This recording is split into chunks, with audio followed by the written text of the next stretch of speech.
Hey, Dee, do you think our listeners are going to stay tuned when they find out we're talking about mildew? Well, it isn't just about mildews, so I hope they'll stay tuned in. Me too. Welcome to the Garden Angelus, where we talk about flowers, veggies, and all the best dirt. I'm Carol Michael from Indianapolis, Indiana, where I have a suburban garden measured in square feet. It's about a third of an acre. And I'm Dee Nash from Guthrie, Oklahoma, where I garden on several acres out in the country. This time of year, it's way too many. We call ourselves Garden Angelists because we are evangelists for gardening. We love gardening and we want others to love it too. Yes, we do. And we aren't afraid to spill the beans and tell all of our gardening secrets, the good, the bad, and even the ugly. But that's enough of who, what, when, where. Let's move on to this week's episode. Good morning, Carol. Good morning, Dee. So, how does your garden grow? My garden grows with a tiny bit of snow on it this morning. When I woke up, I looked outside and I thought, that ain't right. That is simply not right. Does that happen a lot in April in Indianapolis? No, not terribly often. And this is one where the snow, now we're recording this at like a little after 11. The snow is pretty well all melted. Maybe in the cracks of the roof or something, you'll see a little bit, but it's gotten up to 37. It's all melted. But just that, wanting to wake up to a warm spring day. I'm still wanting to wake up to a warm spring day. Yeah, we've only had like two here, and this we could take a moment and just say it's really been kind of a chilly spring for much of the country this year. The people in Washington and Oregon are miserable. I keep seeing them on Instagram and they're like, what kind of new hell is this? Because they keep getting snow. So I don't have any snow. What did your garden? It's Easter Monday. So what did your garden look like for Easter? It looked really nice for Easter. We did it on Saturday late afternoon. It worked out with kids' nap schedules and things like that, and soccer games and church schedules. That just seemed like to be the sweet spot. I had a few tulips blooming, lots of daffodils. The first of the dogtooth violets had opened up. So, and of course, all my pansies and violas that I planted out in pots, they were all at their peak. And there weren't many lawn flowers, just some Conodoxa. But I'll tell you what, I found out a lot about my garden with those kids running around. I bet they went to do things that you wished they hadn't, because that's what kids do. Well, I sort of hid eggs in the main part. And I says, there's no eggs in the vegetable garden or down the path that splits this one garden. Mm-hmm. So the most attractive thing to the kids after the hunt and after they had eaten was to run up and down that curved path through that flower bed. Yeah. They love that. Well, that's not so bad. And then they were back. No, they were back in the vegetable garden, which is fine. It's like it's the parents' responsibility to watch. I'm like, there are tripping hazards back there because the landscape fabric is a little bit loose in places and the beds are edged with stone. And of course, those kids zero right in on a pile of bricks and a pile of rocks back there. And I'm like, if you see one you like, go ahead and take it home. Bricks for everyone. Yeah, they enjoyed it. And so that was the main thing. The kids ran around, they had a good time. And so now I can think about when I'm going to mow that back lawn. Not anytime soon because it's so cold, but that was the garden this week, pretty much. Just getting ready for Easter and having Easter. Yeah, but you have one more update that I think is pretty important. Oh, yes. So I discovered, I think on Thursday or Friday or Sunday, Mama Robin has 4 eggs. And so she had a very traumatic Friday because I had to get the gutter along the back of the house replaced. So those guys were working back there Friday, which was, by the way, a beautiful day, high of 70. And then, of course, Saturday, people in and out with the egg hunt and, getting food and all that. So after I realized there were 4 eggs in there, I thought, I really am going to try to avoid using that door. Give Mama Robin a break. Let her hatch her eggs. I looked up. It's going to take 12 to 14 days. So I'm kind of thinking, well, maybe she laid those on Good Friday. So probably around May 1st, I'll have little birdies in there and then they'll make a big mess. That's what There'll be do. Bird poo everywhere. And then I'll clean it up when they're all flown away. But I did decide, even though I was talking tough last week, that I was not going to not use that door. Now I'm going to try to avoid it. Now your empathy swept in. 2 eggs. I didn't care. 4 eggs. Okay. She's serious. She's a serious robin. And this happens to us every year because we have house wrens that almost always make a nest above the garage. And then there's one along the front of my house. And I have to say they are really cute when all those babies are stuffed in that nest. Yeah. And they barely fit right before they fledge, but it does make a mess, but who cares? So tell us about your garden, Dee. You had Easter at your garden too. I did have Easter, and we did it on Saturday too, just because all my kids 2 of them had to work on Sunday, and it wasn't work that they could reschedule. So what didn't I do in the garden? I sowed more seeds for flowers like hollyhocks in my greenhouse, which they'll have to be pulled out pretty soon. I pricked out and transplanted Verbena bonariensis. I planted some of my pots on the deck. I kept everything watered, which is no mean feat because we had a couple of 80-degree days. I planted 2 tomato plants and 4 peppers, which it was a little early, and I chanced it this morning because it got down to 36, but not for very long. And then I went to the Tomato Man's Daughter Nursery in Tulsa.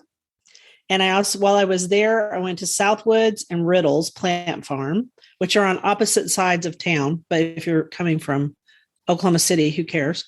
And then I garden coached my nephew, which was an absolute delight. It was so much fun to walk around with him in his beautiful new home. And he has a nice piece of land.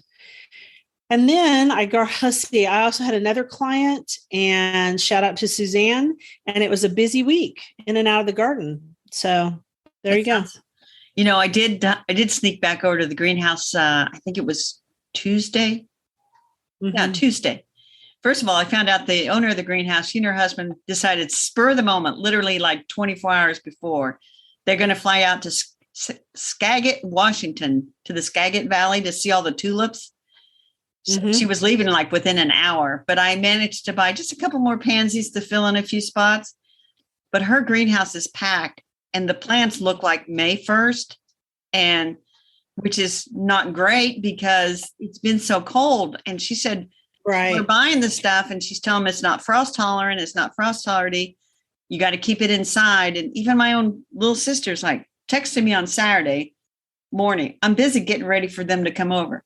You think the greenhouse is going to be open tomorrow? She said, I'll just keep everything inside. I'm like, that is crazy, Dill. Do not buy that stuff yet. It'll keep. Don't worry about it. She planted. I think people get antsy when the weather gets a little better, and then we'll have one of those crashing days. Oh, I have one more piece of exciting news. Bill made me a tamper for my seed trays, like Monty Don's. Cool. I saw him sowing seed, and I said, can you make this? He goes, of course I can. And I said, yay, thank you. And he did. Very nice. So do you want to move on to the next quote or the first quote? I am going to say the first quote. The real wealth of a good gardener is not his salary, but the marvelous flowers he is raising in the garden. And that's Mehmet Muratildin, a Turkish playwright. Beautiful. So I assume he is being metaphorical. Yes, metaphorical. Okay, well, you bring up the flower. This was your idea. I get blamed for everything. That's what a middle child is for. So whatever. We are going to talk about mildew. And that's like the common theme through this episode. And he's making a hilarious face, which, I'm going to clip that and make a video. No, you are not. I might. Got all the It won't get shared anywhere. So go ahead.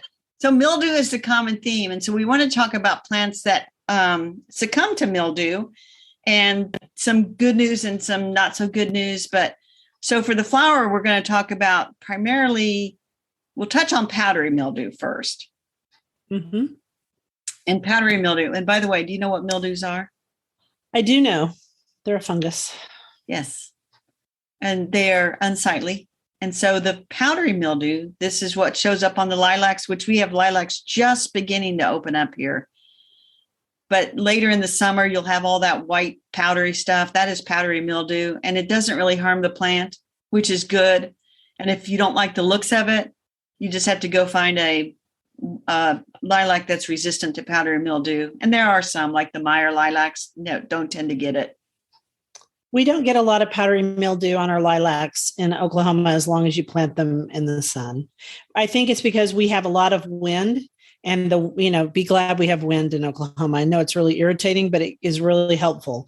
We don't have a lot of humidity in the summer, and we have a lot of wind. And I think those two things keep it down. Now, peonies, which you're getting ready to talk about again, we get botrytis on those really bad, which I don't think it's a powdery mildew, but it's a different thing. No, that's a different thing. So botrytis blight is different disease. Yeah, it's more of a disease. We get powdery mildew on them, but we have humidity in Indiana. We don't have a lot of strong winds in the summertime. And so the three things that mildew needs to grow: an organic thing to live on, which would be the plant, certain range of temperatures, and certain range of humidity. And we seem to have that in abundance in Indiana. So one thing we do get mildew on, powdery mildew, not downy, but powdery, is zinnias. Zinnias get it bad here at the very end of summer, even here. And what I always tell people is to plant a variety that is really impervious to it, which is the Oklahoma series. And you can buy those in separated colors. And so, it's not, I will say this, it's not really pretty when you get powdery mildew on some of your zinnias, but it's not, it doesn't affect the flower. They still flower and they still feed butterflies, and it's the end of the season. That's right. So powdery mildew, it's unsightly, but it's not generally a problem you have to do anything about, except if it really bothers you, find other flowers that don't get powdery mildew. That's our best advice. But now we're going to talk about the bad mildew. Yeah, because the other one is just irritating. This one will kill your plants. Downy mildew will kill your plants. And there are two plants that we commonly grow, and we'll talk about one in the vegetable section, so don't talk about it yet. But the impatiens that grow in the shade, and impatiens walleriana, a couple of years ago, I don't remember, 5 or 6 years ago, suddenly they all came down with a bad case of downy mildew, and it turns the stems to mush, and those plants die. Right. And it was devastating for everybody, because suddenly this great little flower that perfect for the shade, and, people wished a lot of shade, just that was the way to get color. Suddenly it's like, ooh, they all died. I mean, in waves of them died. Like you couldn't buy them for 2 years. I mean, you really couldn't. Everybody's died that 1 year, and I would be garden coaching or speaking, and people would be like, what happened to my impatiens? Because people who plant impatiens, they tend to plant them in the same place every year. Yep. They make a lot of bedding color, and all of a sudden they were being told, well, you know what? You can switch to New Guinea impatiens, because New Guinea impatiens were not affected by this particular disgusting mildew. Or they would say, you can plant begonias there. And people were like, I don't want those. For one thing, New Guinea impatiens are much more expensive than this dear little flower, impatiens walleriana. And then on top of that, they look different. And so people love that blanket of color under their trees. Yep. All of a sudden that blanket of color went away for it was at least 2 years. So there's good news. Very good news. There are now downy mildew resistant impatiens back on the market. And the one that I've heard the most about is from Ball Horticulture, and that is the Beacon series of impatiens. And I got 3 trial plants last spring, put them all together in a pot, and I had a huge big mound. These were white. I had a huge big mound of white flowers with hardly any care, not a speck of mildew on them. So I was very pleased, and actually told the greenhouse, you ought to get some Beacon impatiens. Right. I think sometimes, greenhouse growers grow the same variety of plants over and over and over again, unless you tell them about it. And what I'm thinking of in particular and this has nothing to do with mildews, I'm sorry, but it has to do with growing the same old thing. So there are a series of begonias that are based on drinks, daiquiri, champagne. They have different names, right? But recently, a few years ago, it might have been Ball Horticultural, but one of the companies came out with a big leafed and big flowers. And it was called the big, begonia, big begonias. And you couldn't find them anywhere. I mean, you couldn't. And then finally, I found them at Lowe's. So the same idea with all of these new things, you're liable to see them at the box store before you see them at your nursery because they just don't know about them. Yeah, they have salesmen that come and call and tell them about new varieties and stuff. But at my greenhouse, she keeps a running list. So if somebody comes in and asks for something that she doesn't have, she puts it on the list. And if enough people ask, then she'll add it to her order for the next year. Or the funny thing is, this is also not related. When I went back to get pansies, there was a dark sort of maroonish purple with bits of gold frizzle sizzle variety. And I don't know exactly which one it was. And I says, pretty much that was all she had left. But I thought they were beautiful and I bought them. And she says, I don't know if people thought they didn't look real or what, but she says, I'm going to take them off the list because they didn't sell. Right. I'm like, don't, I love them. Or she'll get fewer of them. And I think that's complicated sometimes. I think sometimes local greenhouses aren't willing to make a new purchase. I think she's very forward thinking compared to here. And so sometimes they won't try stuff. And there's another one by Syngenta, which one of the cool things when I got to go to California Spring Trials, which I would so go again if I could, was I got to learn about all these things. And you found this information, but it's either Imera or Imera, XDR series from Syngenta Flowers of Impatiens. And you found that Imera is a Swahili word meaning resilience, and XDR means extra disease resistance. Your average consumer doesn't know what this stuff is on the tags. And I think one of the things we try to do is educate people so that when they go in, they'll know what a tag means. Of course, they can also look it up online, but we try to help. We try to. And the impatiens, the impatiens walleriana is native to Tanzania and Mozambique, which is why they use that Swahili word to describe the disease resilience. So when I go to the greenhouse to buy impatiens, I am definitely looking for a named type. And we know of Beacon, we know of this Imera, Imara. We'll put links to these in the show notes. But if I see another one and it doesn't have a named variety, I'm going to maybe be a little bit hesitant because I want to know for the amount I'm going to spend on impatiens that I have really picked up something that's disease resistant. I feel exactly the same way. I'm not willing to spend money on stuff that's going to die immediately when it gets in my garden. And I think, doing a little research, and if you could do the research, I know it's just so easy to run to your local nursery and to grab some plants. But if you are a serious gardener and you research a little bit early and you let your nursery know, your local nursery know, a lot of times they'll be really glad to grow that impatient or that begonia or whatever for you. They're really good about that, especially the smaller nurseries. They are. Now, here's the thing. So in the past, they knew that people bedded out impatiens. And so you could buy a flat that had like 36 in there, which is a ton of little plants. When it comes to these Beacon and these Imera, I don't think you're going to find little flats full of 36. These are going to be like 4-packs or maybe even 6-packs. And they're probably going to cost a little bit more because they're now a named variety type of thing. And a certain amount of money went into, breeding to get the disease resistance. So I don't know that these are going to be the cheapest impatiens on the market, but I think these will be, for the money, a sure bet. I think buying a sure bet, especially with impatiens, is a good idea. And you've got some of your information about these mildews from Northern Gardener magazine, so we thought we'd give them a shout out. They had an article on mildew resistant impatiens from 2020, and it's just a good magazine. We'll talk about it again in a minute when we talk about our veggie stuff. And if you garden anywhere that's got, I'll say winter, the Northern Gardener is a great magazine. It's put out by the Minnesota Horticultural Society. And they always have some great articles in there, a lot of good, interesting stuff. And it would still relate to you somewhat too, but it's a good magazine. And there aren't that many gardening magazines out there, so we need to support them. We do. Ready for the next quote? Go for it, Dee.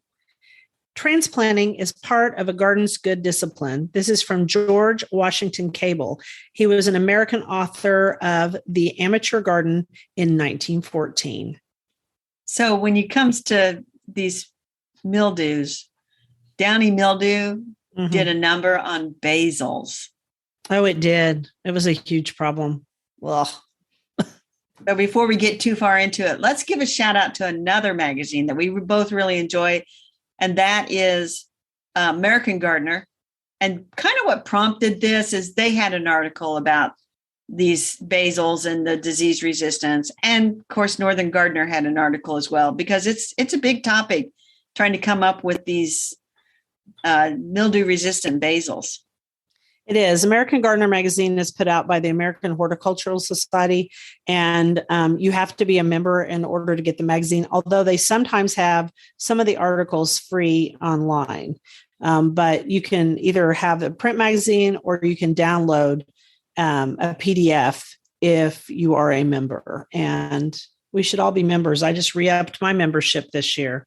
So I would say both of these magazines are more scholarly than, say, a Meredith publication that is not talking down about Meredith. Meredith is more for the average homeowner who has a landscape. We should say Meredith is the publisher of Better Homes and Gardens, for example.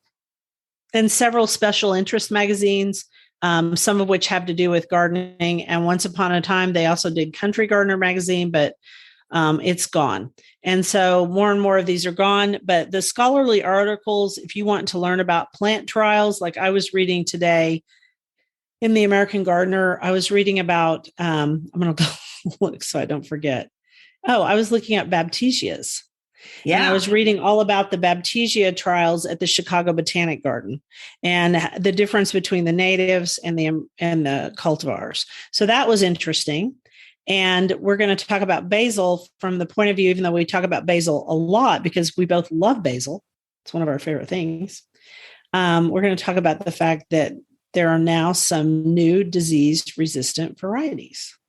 Yes. And so the first one that came out on the market that I became aware of was a Mazel basil from Proven Winners. Huge plant, grows huge. Huge plant, very healthy plant because it is disease resistant. And then there's also a line called the Prospero. Yes. And that is a play on, this is really geeky. So the disease that downy mildew causes is called Peronospora. Okay. And so Prospera, they took Peronospora and prosperity and put that into one word called Prospera.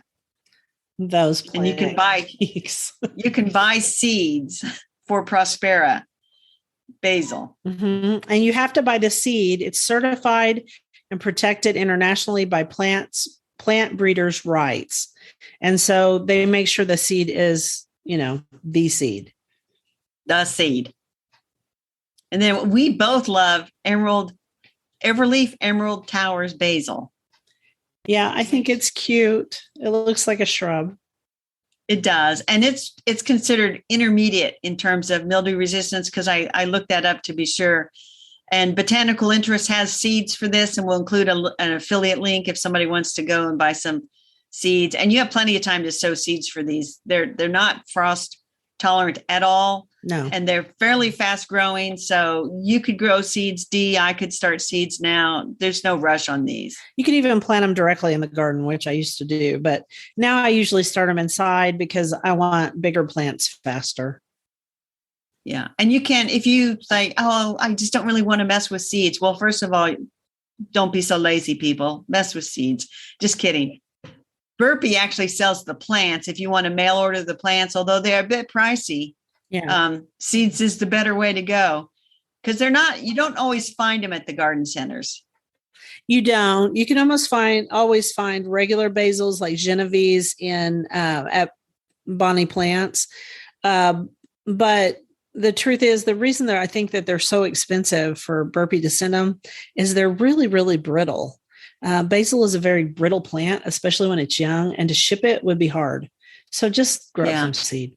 It's not that hard. I wouldn't call it brittle. I call it fragile. I mean, the stems just snap off real easy is what I was. Yeah, the stems snap off easily, which is good. And the thing is about the Everleaf Emerald Towers is it's late to flower because flowering is what causes the leaves to turn bitter. And then it's kind of like the flowers aren't much to look at anyway. So you really don't want your basils to flower.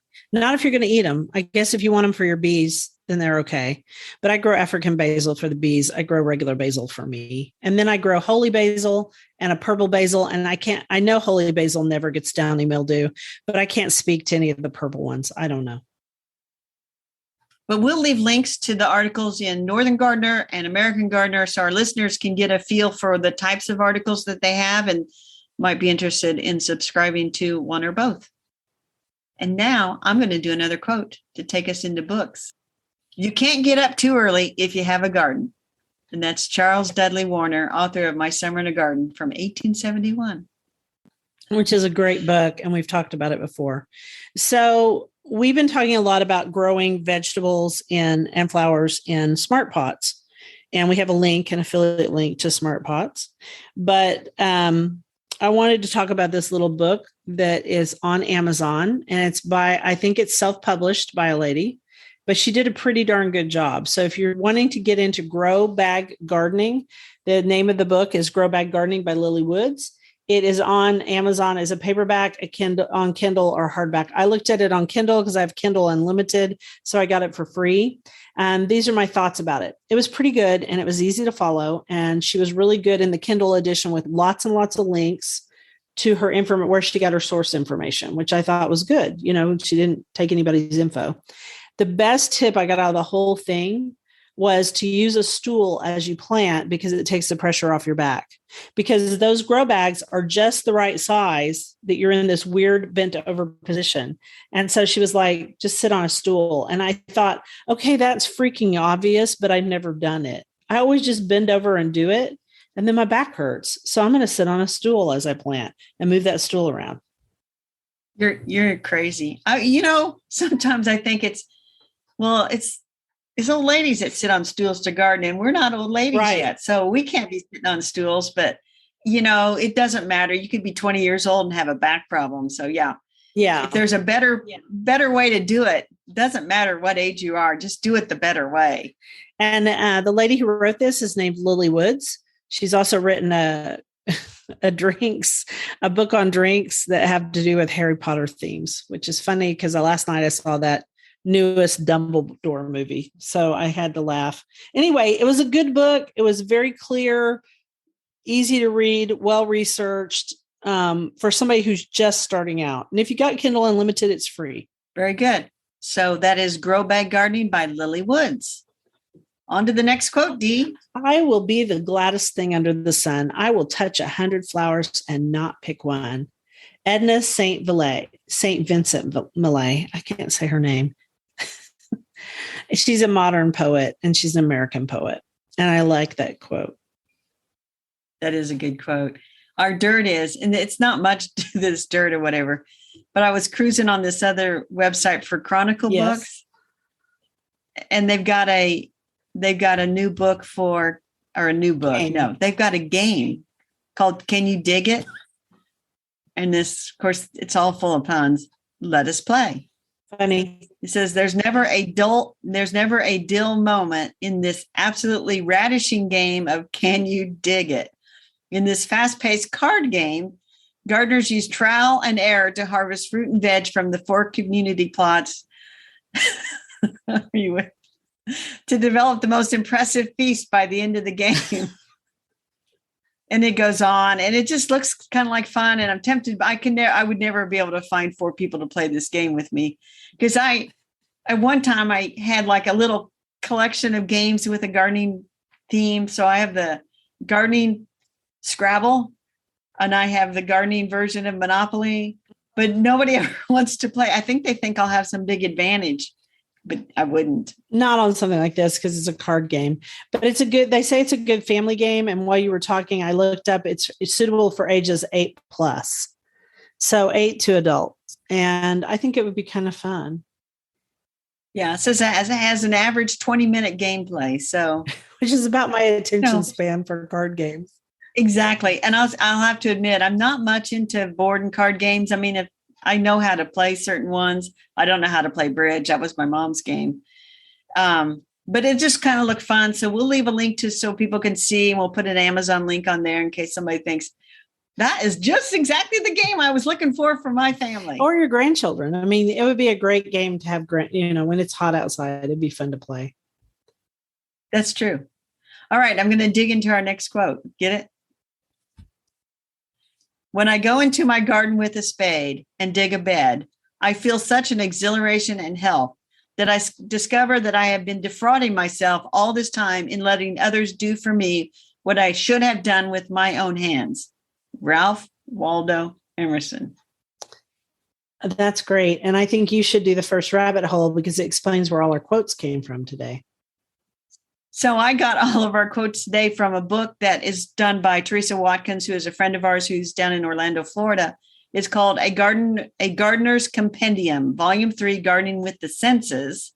There's also a Volume 1 and a Volume 2, and I think she might be working on a Volume 4. They're all available on Amazon. But this book is just full of quotes and little stories and things that she's pulled out of the past, so to speak. And if you just want to sit down and browse through them, they're kind of fun, and you never know what you're going to end up with. That's really cool. I like it. So the rabbit hole part of this whole thing is I tied that in with, I found this podcast called Lost Ladies of Lit. And they talk about books by women authors that have been forgotten in time. And some of them are forgotten because they actually had to write under a man's name in order to get published. I was going to say, because they were women, they're lost because they were women, lost the time. Well, that maybe they had one or two books or whatever. And so they just unearthed these interesting things. And I thought, well, here's a rabbit hole for me. Lost Ladies of Garden Writing. And I was trying to think about people from the past that you pick up an odd book here and there of an author you've never heard of. Right. And then you're down the rabbit hole. Like Ida Bennett was a book. I picked up a couple of her books. Nobody ever talks about Ida Bennett. She wrote gardening books back in the early 1900s. So that's kind of my rabbit hole. And I'll link to that podcast in case anybody else is interested. Yeah. And Dee's looking at a book by Grace Tabor. Yeah. Is it Grace Tabor? Yeah, Grace Tabor. She was another one that was. Yeah, nobody ever talks about Grace anymore. Nobody talks about Grace Tabor, and she wrote a ton of gardening books. And this one is Making the Grounds Attractive with Shrubbery that I found. And inside it has a lady's name, but this is another reason women got forgotten. She signed her own book, Mrs. C. something like Warren or something like that. I can't read her writing that well. And it's actually written with a pen and ink, but she doesn't even have, it's her own book, and she didn't write her own name in here. She just, oh yeah. You always wrote, Mrs. John Smith. Nobody ever, you weren't like, nobody thought about that stuff back then. But now when I look back on all the old gardening plates where people won stuff, I mean, if we still did that, mine would say Mrs. William K. Nash. I would be like, but I wouldn't do that now. So I don't know who those women are. Anyway, I can't wait for you to do this. I think it's awesome. Well, there's one other one I'll mention, Alice Quackenbush. Yes, Miss Quackenbush. And I have one of her books, and I bought it used online, and I opened it up, and it was one she had signed and for her typist / secretary. I'm thinking, that ought to be worth something more because Alice signed it. Alice signed it to her secretary. That's cool. Exactly. I can't wait for you to do this. Okay. I'll see what I come up with. So my rabbit hole was about ice cubes that don't melt or grow mold. I thought it went with our theme today. It's a mold. It does go with our theme. Instead of mildew. I'm still wrapping my head around ice cubes that don't melt.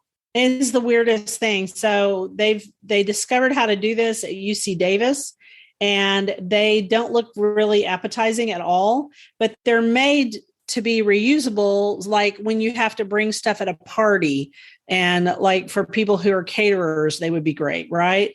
They're reusable. They can be rinsed off and refrozen. They can be used up to 5 times. And they were developed after a researcher noticed mold growing in the ice at her fish market. And she thought there has got to be a better way. So they are now working to make them from farming waste products. And that would make them sustainable. I'm trying to make them sustainable. So anyway, we're going to link to that article because it's bizarre. And it actually apparently works. And by the way, nice tie-in to our overall topic, Dee. Nice tie-in. It was just one of those deals. It just happens that way a lot. Have you noticed? It does. So let's move on to our garden commissions. This week, I have no idea with this weather. I think I'm going to go out and try to pull out dandelions. They might be frozen back into the ground. I don't know. Might plant a second row of peas and radishes, but just kind of putz along and do little bitty garden chores. I don't have anything big planned. Okay, that sounds like a good start, and I hope you get weather for it. I was looking at my watch because we're up to 52 degrees now, finally. So I'm going to go out and finish up the pots on the back deck and start seriously moving all of the plants out of the greenhouse. I think we're okay for that. And I moved the ones that were most stressed yesterday. I hope those African basils made it through our low.